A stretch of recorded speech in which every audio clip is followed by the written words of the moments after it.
Ju përshëndes. Sot dua t'ju tregoj historinë e një fëmije 9 vjeçar i cili jetoi vetëm për 2 vjet. Po, është një histori e vërtet dhe është bërë e njohur vetëm këto muajt e fundit dhe unë dua t'ju tregoj sepse ka një domethënie shumë të madhe. Një domethënie që prek jo vetëm të mëdhenjt, por edhe të vegjëlit, sepse një gest i vetëm ose një fjalë vetme mund të ndryshojë jetën një njeriu përgjithmonë. Kjo pra është historia e Nathan, një fëmijë 9 vjeçar nga Franca. Së pari njerë, që është e rëndësishme, ju uroj gëzuar vitin e ri 2026 dhe shpresojmë që ky viti 2026 jetë më i bukur se 2025 dhe kryesisht suksese për secilin nga ju në çdo fushë të jetës. Ngjarja ka ndodhur në Francë në Nersac, një periferi e Francës.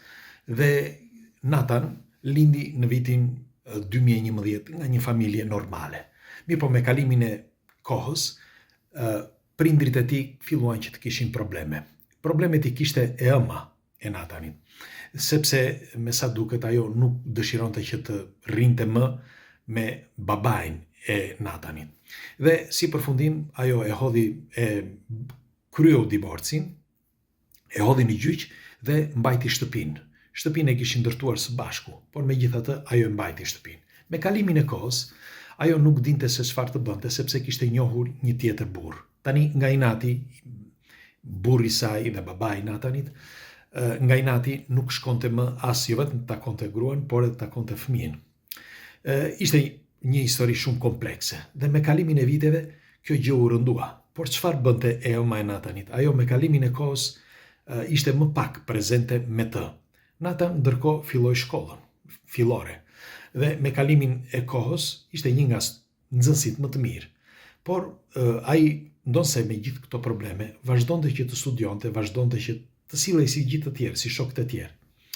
Ishte shumë i mbyllur si fëmijë. Megjithatë, pas një farë kohe, e ëma e tij filloi që të vinte më rrallë në shtëpi. Një shtëpi e vogël, por ajo ikte tek i dashuri i saj që ishte pak kilometra më tej. Dhe kur shkonte atje, flinte në darkë dhe kthej. Por kjo gjë me kalimin e kohës u rrallua. Pra u rrallua që të kthej në shtëpi. Dhe çfarë bënte? Sa herë që kthej, i çonte për të ngrënë Nathanit, djalit, dhe vetëm e pyeste, ke vajtur në shkollë apo ke studiuar apo gjëra të vogla. Dhe sa më shumë ecte përpara dhe aq më rrallë shkonte në shtëpi. Derisa në vitin 2022 ajo filloi që mos të shkonte më në shtëpi. Dhe Nathan, në atë kohë, ishte 9 vjeç.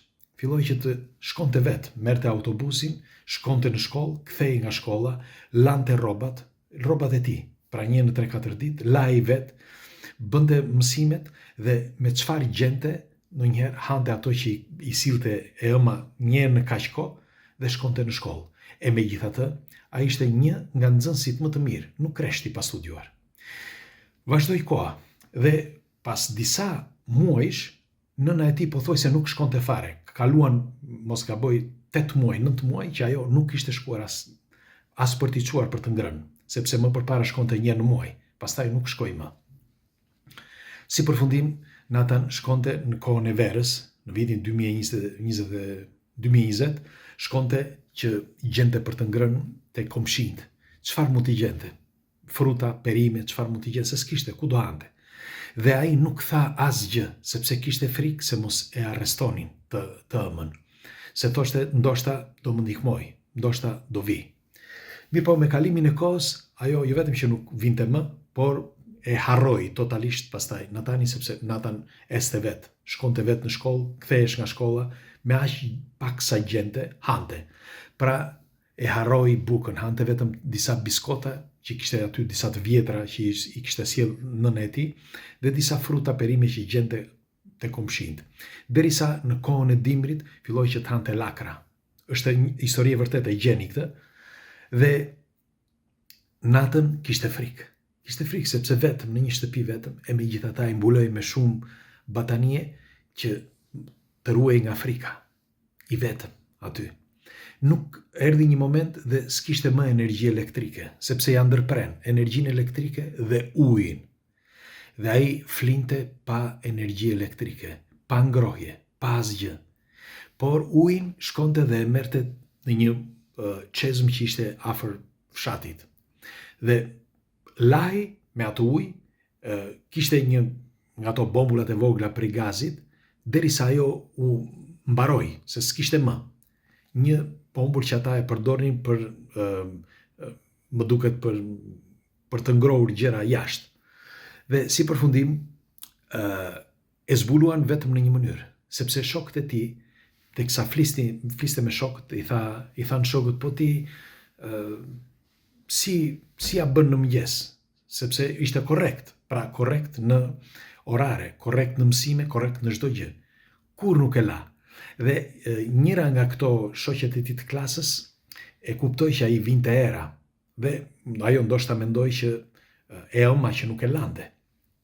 Por me kalimin e kohës të gjithë shokët e kuptuan që kishte diçka që nuk shkonte. Në fakt, kur e pyetën se si ja bënte ky, ai thoshte, unë çohem mëngjes vetëm, shkoj marr autobusin vetëm dhe kthehem vetëm. Kishte një badge, nuk si quhet ajo, për shkollën, që e kishte deri në fund të shkollës. Dhe fal kësaj, ai arrinte që të merrte autobusin dhe shkonte, dhe nuk mungoi asnjë ditë në shkollë. Si përfundim, këta shokët e bankës e kuptuan dhe shkuan, folën me prindrit e tyre, dhe prindrit sinjalizuan që kishte diçka që nuk shkonte, që ai nuk laj dhe ishte gjithmonë i pashoqëruar, sepse i pashoqëruar për të marrë autobusin, i pashoqëruar, nuk i kishin parë asnjëherë, as nënën, as babain e tyre, dhe u preokupuan që të gjithë. Për më tepër nuk shkoi askush në shkollë në fund vitit që të thoshin si është ky, a shkon mirë apo s'shkon mirë, askush më, për 2 vjet rresht. Dhe e çuditshmja është që askush nuk u interesua gjatë asaj kohe, nuk u interesua asnjë. Dhe Nathan mbylli gojën dhe nuk i thoshte askujt, sepse kishte frikë, sepse vetëm nëna i kishte mbetur. Kishte frikë se mos e arrestonin. Në fund fare, kur u bë denoncimi, shkoi policia që të bënte kontrollin. Dhe e dini se si e gjetën? E gjetën sepse gjithmonë shkojnë në mëngjes herët. Kur shkuan në mëngjes, ai ishte strukur në cep të divanit dhe ishte mbuluar me gjithë ato batanie sepse kishte ftohtë. E morën, e çuan në një befotrof për një farë kohe dhe e pyetën se çfarë kishte ndodhur, dhe ai thoshte që jo, nëna iku për disa ditë dhe do vi prap. Por nuk ishte e vërtet. Kur pyetën nënën e tij, ajo i tha të vërtet, sepse nuk mund të thoshte, kishte nëse do thoshte, nëse nuk do thoshte të vërtetën, do hante burg më të gjatë. Në fakt e futën në burg, por vetëm për 2 vjet. Ja hoqën Nathanin dhe e çuan në një familje. Nathan, pas 2 vjetësh që ndeti në këtë familje, nuk ka pak muaj, me një fjalë, që ai u bë një lajm e gjeni gjithandaj, siç u thash, dhe Nathan, tani që u mësua me këtë familjen e re, që e respektojnë, i japin udhëzimet e duhura, rrinë me të përdit, shkojnë me pushime, janë të preokupuar nëse ai nuk kthehet në shtëpi apo tek saloz të vishet, mos të ftohet, etj. Të gjitha këto që japin sensin e një familjeje. Dhe Nathan, e dini se çfarë zgjodhi? Nuk do më që ta shikoj nënën e tij biologjike. Se edhe kur e morën e pyetën, tha, nuk është nën. Ajo për mua nuk është nën. Ajo më ka lindur, por nuk është nën. Sepse unë tani po kuptoj rëndësinë e një familje. Pra një gjest që është i pashoq, ky gjest i nënës së tij bëri që Nathan ta harroi për gjithmonë atë nën, sepse ajo nuk mund të jetë nën. Pra që t'jap prioritet jetës saj, të rri me një të dashurin e saj dhe ta lë fëmijën për 2 vjet vetëm të jetojë pra si një ndacak. Kjo është historia e Nathanit, pra të këtij fëmijës francez që më ka mallëngjyer shumë, por doja t'ja u tregoja pikërisht sot, sepse duke sot ndoshta do e kujtojmë më mirë një rast të tillë, sepse siç u thash, një gjest i vetëm, një fjalë vetme mund të ndryshojë jetën, jo vetëm një të rrituri, por edhe një fëmije. Kështu që unë do të dëshiroja një komentin tuaj, çfarë mendimi keni për këtë rast dhe në përgjithësi për raportin që kanë prindrit me fëmijët. Nuk është e thjeshtë të jesh prind. Ndoshta për disa mendojnë që jo, po nuk është e thjeshtë. Është tepër e vështirë, sepse dhe fëmijët nga ana tjetër ti duhet mendosh me mendjen e fëmijës, se si sillet fëmia, çfarë thot fëmia, sepse fëmia nuk di. Ti di që ta udhëzosh, po ti duke i bërtitur, duke u acaruar me fëmijën, bën krejt të kundërtën. Pra duhet që në një farë mënyrë të sillesh ashtu siç edhe fëmia, që ai dal nga dal të kuptojë që ti di më shumë dhe që e bën për të mirën e tij.